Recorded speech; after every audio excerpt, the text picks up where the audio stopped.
pero vamos a entender si realmente es una alternativa viable y cómo podemos aprovecharla. Mayer, buen día, qué gusto saludarte. Ricardo, ¿cómo estás? Bien, bien.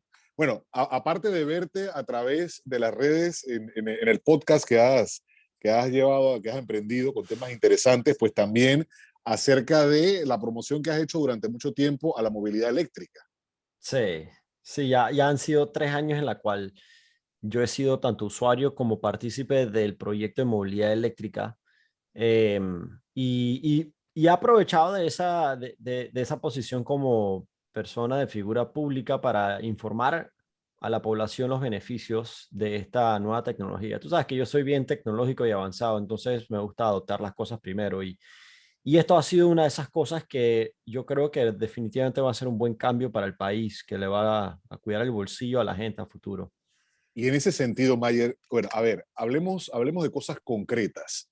¿Es realmente más bajo el consumo? Definitivamente debe serlo, pero ¿cuánto en diferencia a Mucha, el combustible? A ver, mucha gente piensa que porque la electricidad en Panamá es cara, dicen, no, correcto, un carro eléctrico entonces va a ser muy caro.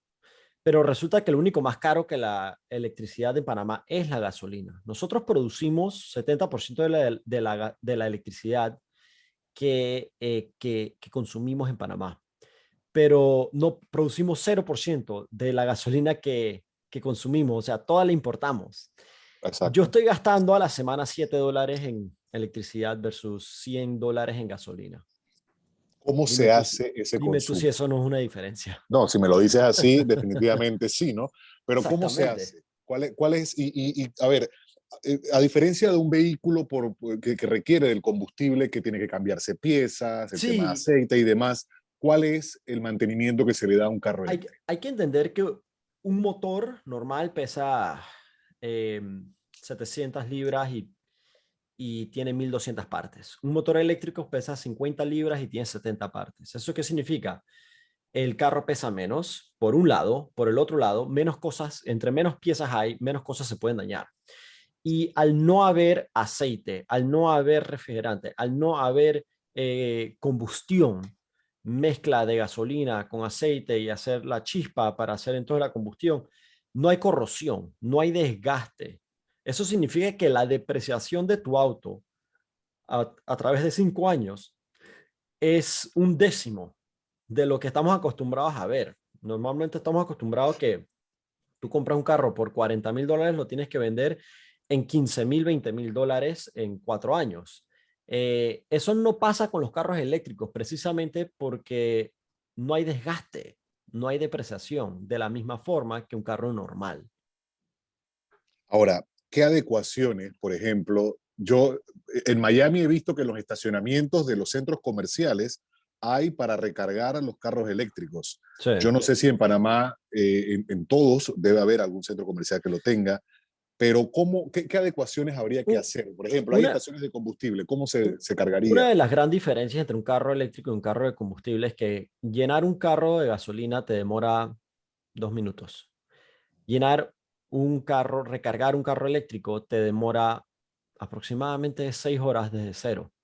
Entonces, es una gran diferencia, pero a la misma vez estamos acostumbrados a operar de esa forma cada vez que cargamos nuestro celular.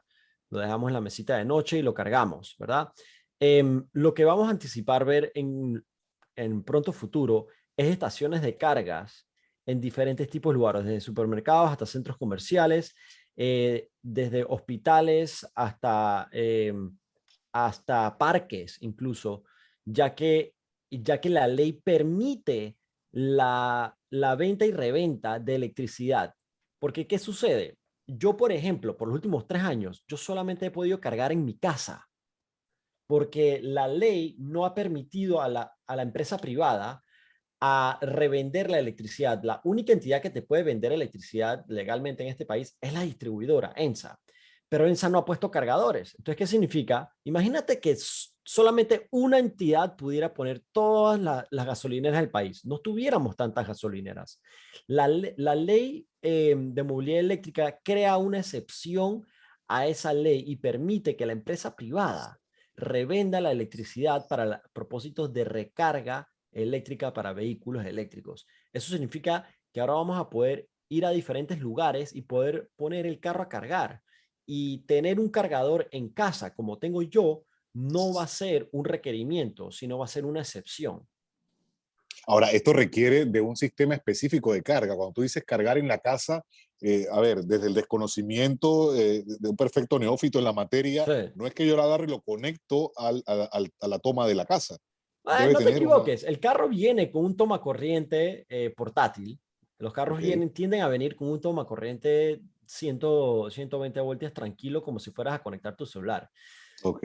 Pero con ese voltaje y el amperaje que te da esa electricidad, básicamente te demoraría un día y medio cargar tu carro. Estamos de acuerdo que eso no es viable. Entonces, ¿qué significa? Que tienes que incrementar el voltaje a 220. Ok, entonces ahora tienes mayor voltaje, como lo que usa una lavadora o una nevera incluso. Em, pero lo que queremos en Panamá es los voltajes de 400 voltios en adelante. Eso te permite cargar el carro en 15 minutos en vez de 6 horas. Y ahí es donde Panamá va a tener que entonces, y la empresa privada va a tener que saber competir y establecer los cargadores necesarios. Actualmente, los cargadores que hay en Panamá son inútiles. Yo te lo digo con experiencia y dominio. No hay un cargador que sea práctico para el uso común. Pero estos cargadores son necesarios porque si no existen, no vamos a ver las concesionarias de las marcas de autos más accesibles traer sus gamas de autos eléctricos, como no lo han hecho, porque no tienen sus consumidores dónde cargar. Entonces, primero que existan cargadores, luego que sean rápidos. Eso va a ser un segundo problema, pero vamos a paso alcanzar uno por uno. A ver, y esa carga, por ejemplo, de 6 horas que Ujú. actualmente tú realizas, ¿cuánta Sí. duración tiene? O una vez yo cargo mi Ok, vehículo, perfecta, excelente pregunta. Y por eso yo digo una semana, porque yo manejo lo mismo que manejo un carro eléctrico. Por ejemplo, mi carro está en reparación y ahora estoy manejando un carro de combustión y me está costando $105 a la semana. Eh, un carro eléctrico, por ejemplo, el que yo uso, me da 450 kilómetros de alcance. ok, A diferencia de un carro normal, los carros eléctricos los medimos realmente por el alcance que te da en kilómetros la batería.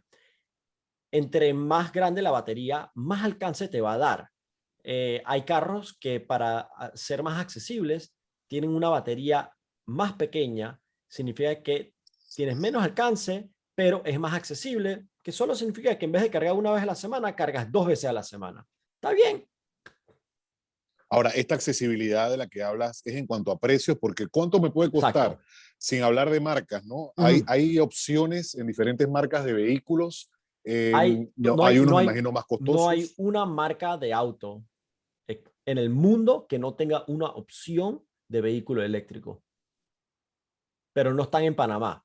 Y la razón es por lo que digo, porque si lo trajeran, sus clientes no tuvieran dónde cargar estos vehículos. Entonces, ha habido un problema de huevo y la gallina. ¿Qué viene primero? Entonces decían, no, ¿para qué necesitamos la ley si no hay carros eléctricos? Pero decíamos entonces de la empresa privada, no, necesitamos la ley para que puedan traer carros eléctricos. Y finalmente por el lado legislativo se resolvió ese problema de huevo y la gallina y tenemos la ley. Yo creo que podemos anticipar ver carros desde 25,000 hasta, hasta obviamente los de alta gama, que es lo único que hemos visto en Panamá hasta la fecha, son carros de alta gama. Pero ahora vamos a comenzar a ver carros desde 25,000. ¿Y tú sabes cuál es la mejor parte? Los mejores préstamos de auto en este país, los más competitivos, los más baratos, son para autos eléctricos. Y eso es parte de lo que yo he ayudado a hacer, es hablar con los bancos, instruirlos en explicarles por qué ellos, el riesgo que asumen al hacer un préstamo de un auto eléctrico es menor que un carro normal. Aquí es donde viene el tema de la depreciación. Si el banco tiene que reposeer el banco le toca liquidar el auto y revenderlo. Entonces, para compensar ese riesgo, ellos te ponen un interés alto. Pero cuando el auto es eléctrico, el carro se deprecia tan poco que el valor residual del auto a la hora de revenderlo para el banco, si le toca reposeerlo, es tan alto que el riesgo es menor para el banco. Igual para la aseguradora, tu seguro te va a costar menos, porque los carros eléctricos no se explotan, porque son más seguros que un carro de combustión. Estamos acostumbrados, por ejemplo, Ricardo, en un carro normal, tú tienes el motor enfrente, ¿verdad? Y cuando tú tienes una colisión de frente, lo primero, el riesgo es que el motor se viene encima Claro, hacia el conductor así y es. pasajero. Ujú. El carro eléctrico no tiene ese motor. Los motores son estas pequeñas cosas que están en el eje del auto. Entonces, cuando el carro se choca, Dios no quiera, tienes un accidente en el carro eléctrico, tú tienes todo ese espacio en el frente que funciona como un buffer, que funciona para recibir el golpe y no Para poder proteger, transmitirlo. claro. Exactamente. Y por eso los carros eléctricos son más seguros, por eso el seguro es más barato. Interesante, definitivamente, Mayer, y un avance importante, no solamente a nivel de país, sino para el propio consumidor. Todas estas disposiciones que como beneficios has comentado esta mañana. Mayer, quiero agradecerte la oportunidad de esta conversación y de hacer docencia, sobre todo, porque todos vamos a empezar a aprender, obviamente, en esta materia a continuación. A la orden, bienvenido. Bien, son las 8:22 de la mañana. Avanzamos.